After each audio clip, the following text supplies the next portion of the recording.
नमस्कार दोस्तों। एक बार फिर से स्वागत है आपका मनोज एकेडमी में। और आज की वीडियो में नया टॉपिक है क्रिया। क्रिया वाले टॉपिक को आज हम लोग कवर करने वाले हैं। उससे पहले मैं आपको छोटी सी बातें बता देता हूं जो कि आपके बेसिक रूप से आपको ज्ञात होनी चाहिए। सबसे पहले आपके दिमाग में ये आता है कि भाई क्रिया की परिभाषा क्या हो सकती है। ठीक, क्रिया को हम लोग कक्षा 6 से पढ़ना स्टार्ट कर देते हैं। दोस्तों, जिस शब्द से कोई भी शब्द है, जिस शब्द से किसी काम के होने का बोध होता है उसे हम लोग क्रिया कहते हैं। अगर क्रिया की बात करें, इसको अंग्रेजी में वर्ब कहा जाता है। जैसे पढ़ना, खाना, लिखना, जाना, ये आपके सभी क्या है, क्रिया है। दोस्तों, ये आपका हिंदी व्याकरण का एक प्रमुख अंग है। क्रिया के मूल रूप को हम लोग किस नाम से जानते हैं? धातु के नाम से जानते हैं।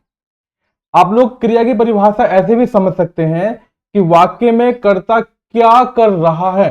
मतलब जो कर्ता क्या होता है? करने वाला। क्या कर रहा है? दोस्तों, ये बताने वाले शब्द जो होते हैं वो आपकी क्रिया होते हैं।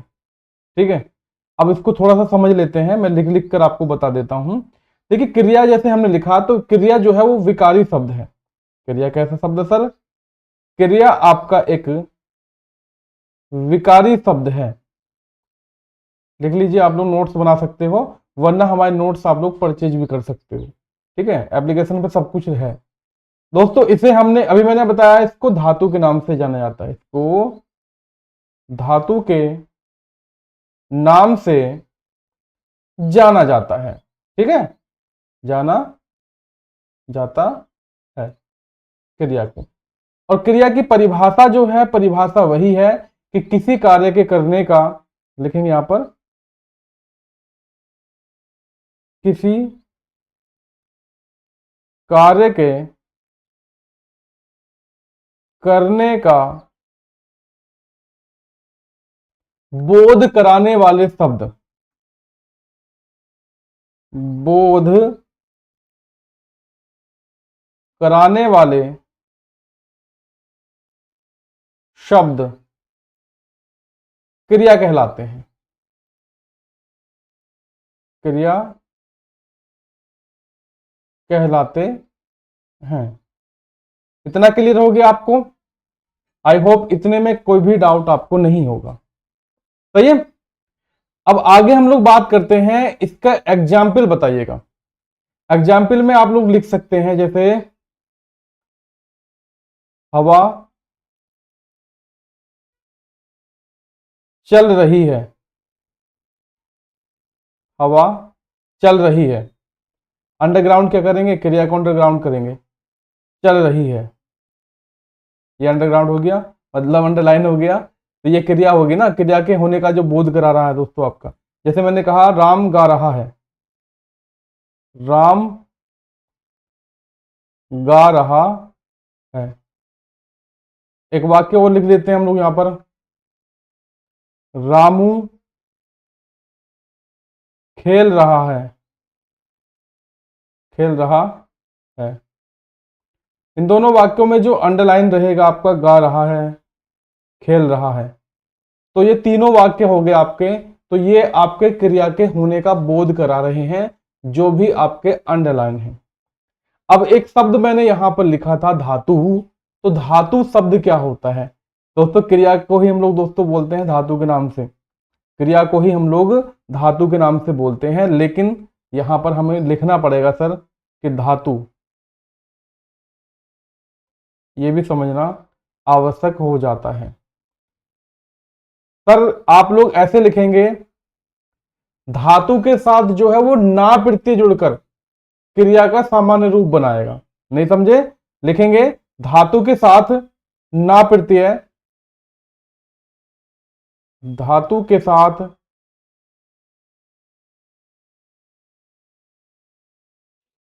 ना प्रत्यय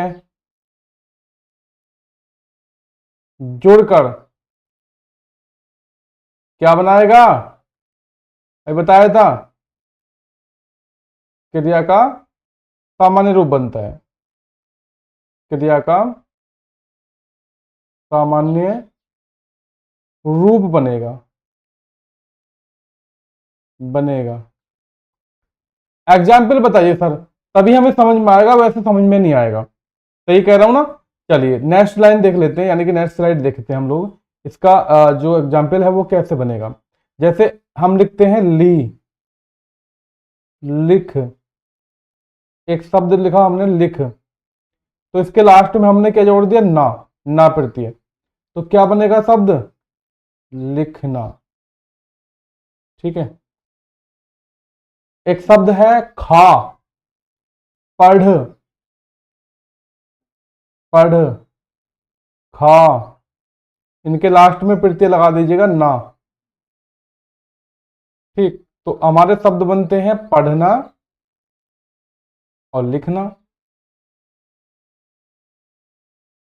खाना बनेगा यहाँ पर, लिखना तो मैंने लिखा ही ना, तो यहां पर लिख देते हैं खाना, खाना। ठीक, इतना समझ में आ गया आपको? कोई दिक्कत नहीं होगी। अब बात करते हैं कि जो क्रिया होती है वो तीन प्रकार के शब्दों से मिलकर बनी होती है। कौन डालेंगे? क्रिया तीन प्रकार के शब्दों से मिलकर बनी होती है,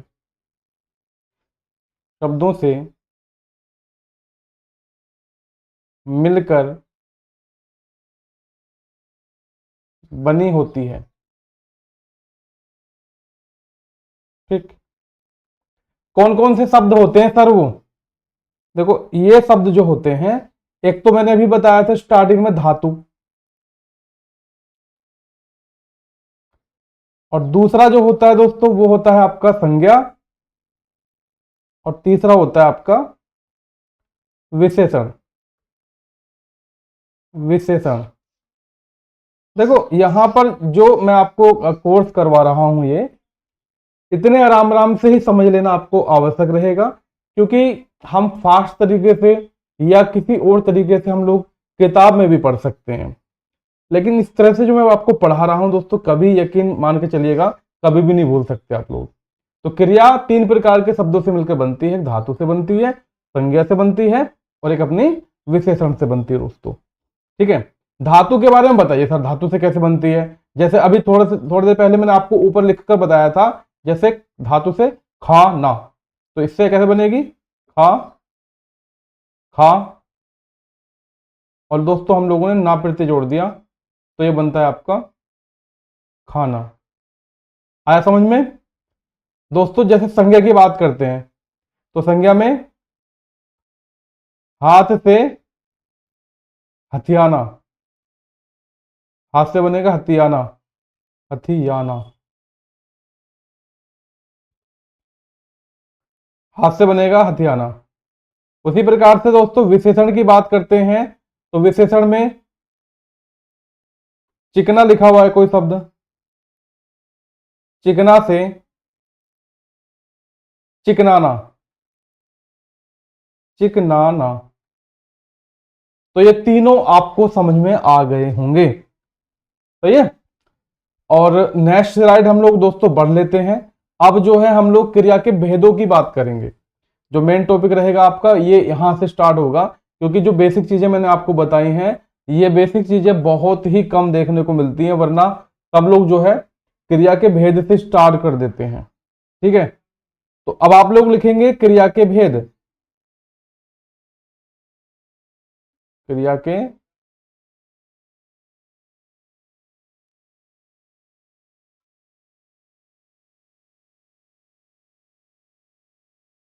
क्रिया के भेद। दोस्तों क्रिया के जो भेद है, एक आपका रहेगा कर्म के आधार पर,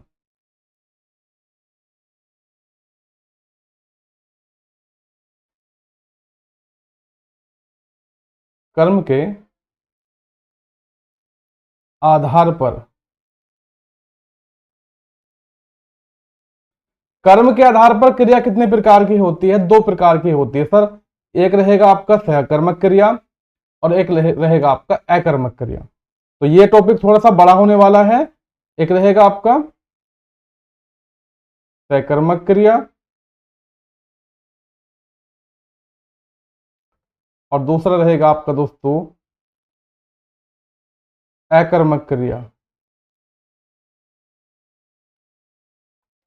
लेकिन इसके अंतर्गत भी कुछ पार्ट हैं, जैसे हमने कहा सकर्मक क्रिया।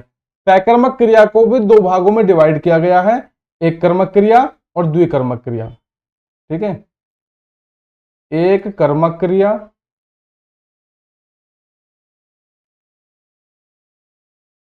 और साथियों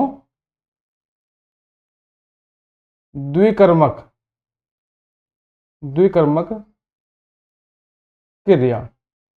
ठीक है, तो आज की वीडियो में हम लोग दोस्तों सबसे पहले जानेंगे सकर्मक क्रिया के बारे में। टॉपिक दोस्तों आपको थोड़ा सा बड़ा लगेगा ये, ठीक है, लेकिन समझना जरूरी हो जाता है। हो सके दोस्तों इसको टू पार्ट में भी कन्वर्ट कर सकते हैं अगर ज्यादा बड़ा हो जाएगा, तो ज्यादा बड़ी वीडियो अच्छी नहीं लगती। सकर्मक क्रिया की अगर मैं बात कर लेता हूं, सकर्मक, ये क्या हो गया भाई, अभी सही है ना? हाँ, सकर्मक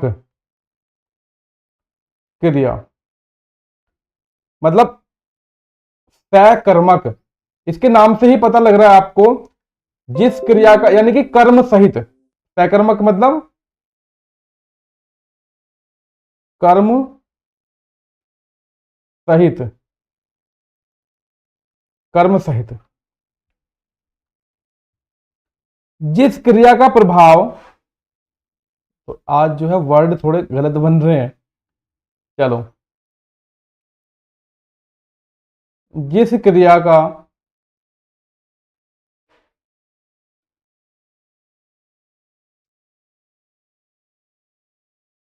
प्रभाव,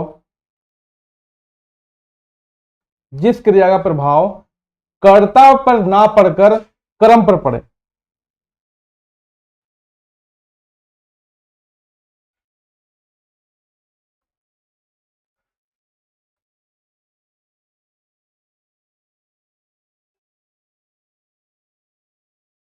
कर्म पर पड़े, दोस्तों वो होता है सकर्मक क्रिया। जैसे एक शब्द लिखते हैं हम लोग, अ, राम लिखता है, राम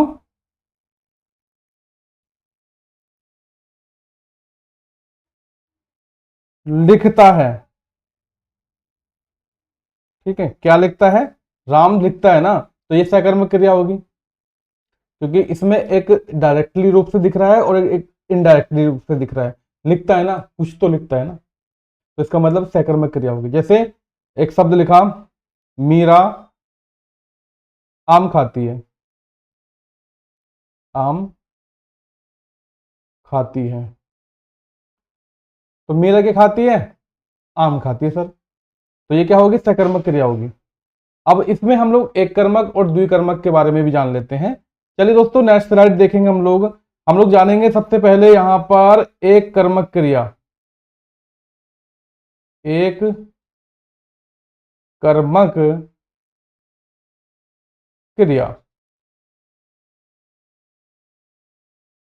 एक कर्मक क्रिया के अंतर्गत क्या रहेगा सर, वो बताइएगा। मतलब इसमें एक कर्म होता है, ठीक है, इतना ध्यान रखेंगे। एक कर्मक क्रिया जो होती है, एक कर्म होता है और इसमें सिर्फ क्या का उत्तर देने की आवश्यकता होती है। ठीक है, क्या का उत्तर देने की आवश्यकता होती है, एक कर्म होता है, क्या का उत्तर देने की आवश्यकता। ठीक है,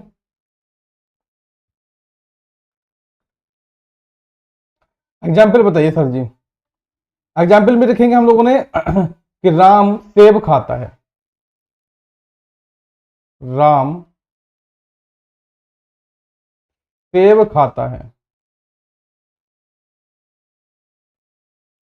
क्या खाता है? सेब खाता है। मतलब हमने पूछा क्या खाता है, क्या क्या उत्तर मिलेगा? सेब खाता है।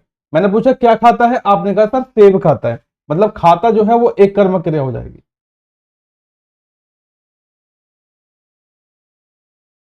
एक कर्मक, इज दैट क्लियर? अब इसी प्रकार से द्विकर्मक की बात करते हैं।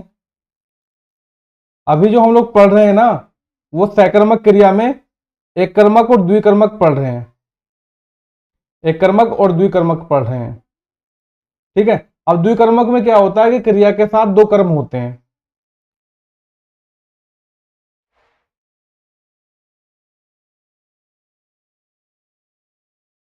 क्रिया के साथ दो कर्म होते हैं, और इसमें भी जो है उत्तर, क्या का उत्तर दिया जाता है, क्या का उत्तर देने की आवश्यकता होती है।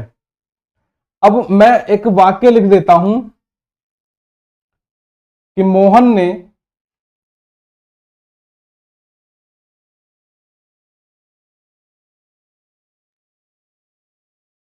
राधा को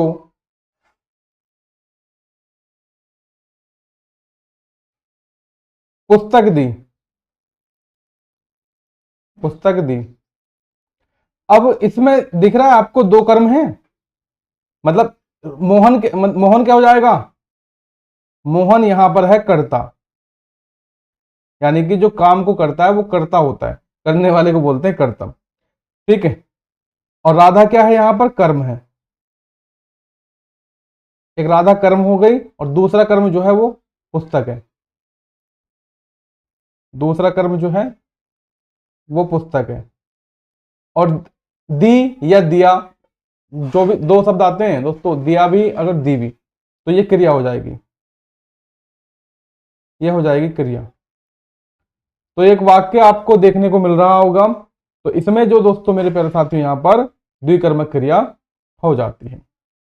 आशा करता हूं कि ये वाला तो आपको बिल्कुल समझ में आ गया होगा। ठीक।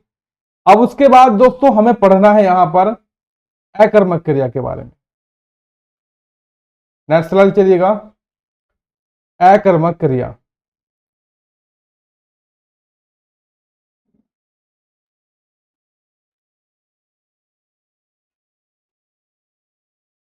अकर्मक क्रिया बहुत साइड से लिखा गया है बिल्कुल। अकर्मक क्रिया की डेफिनेशन लिखाऊं या ऐसे समझ जाओगे? चलो ऐसे करो, अकर्मक क्रिया का मतलब होता है बिना कर्म के, इतना लिख दो बस।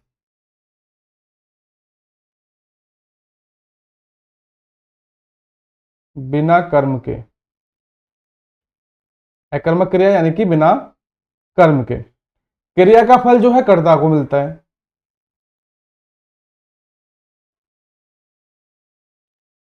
क्रिया का फल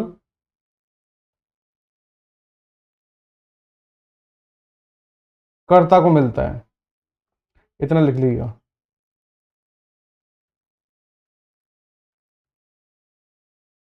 कर्ता मतलब करने वाला। एग्जाम्पल लिखेंगे हम लोग इसमें, रोना, सोना। ठीक है। सोना कौन सा वाला दोस्तों, गोल्ड वाला नहीं है, ये मतलब नींद वाला सोना। ठीक है। ठहरना, मरना। अगर कोई व्यक्ति मर रहा है तो वो खुद मर रहा है ना, स्वयं। चलना, दौड़ना। ये क्रियाएं बता रहा हूं मैं आपको जो कि आपकी इसमें आएंगी। ठीक है। तैरना, ये अकर्मक क्रिया के उदाहरण हैं, ध्यान देंगे इस चीज पर। उड़ना, इस वाले को देखेंगे ध्यानपूर्वक, उड़ना, क्योंकि यहां पर जो है गलतियां बहुत ज्यादा होती हैं, चिड़िया वाला जो ऑप्शन आता है। डरना, बैठना आदि। ठीक है। अब साथियों एग्जाम्पल की बात कर लेते हैं हम लोग यहां पे। मैंने कहा उड़ने की बात करी है ना हमने, वो तो चिड़िया उड़ती है, चिड़िया उड़ती है। तो ये अकर्मक क्रिया होगी कि नहीं होगी? चिड़िया उड़ती है तो उड़न दो। दोस्तों कुछ लोग जो है यहां पर एक वाक्य और आता है कि चिड़िया अपने पंखों के साथ उड़ती है, तो वहां पर सकर्मक क्रिया लगाने की कोशिश करते हैं। लेकिन दोस्तों ये आपका इसका स्वभाव है, चिड़िया भाई उड़ेगी ही तो। तो चिड़िया उड़ती है, पंखों के साथ उड़ती है, बात वही सही है। चिड़िया आकाश में उड़ती है। ये सारे के सारे जो वाक्य बनेंगे वो आपके अकर्मक क्रिया के उदाहरण बन जाते हैं। ठीक। राजू रो रहा है, रो रहा है। अब राजू रो रहा है दोस्तों, रोने दो भाई, क्या फर्क पड़ता है। ठीक है। मछली तैरती है, मछली तैरती है।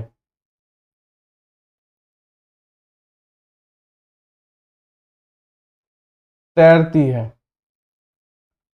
तो ये तीनों वाक्य आपके अकर्मक क्रिया के उदाहरण हो जाते हैं। अब नेक्स्ट स्लाइड दोस्तों और भी शानदार होने वाली है, क्योंकि हम लोग जो है क्रिया को पढ़ेंगे कि भाई जो क्रिया होती है वो रचना के आधार पर कितने प्रकार की क्रिया होती है।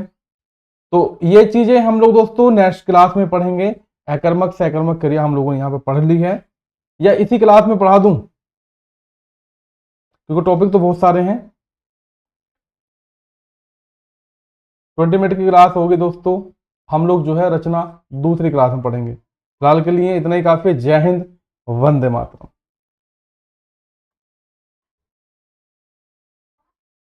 पार्ट 2 के लिए दोस्तों नेक्स्ट वीडियो देखें। Thank you.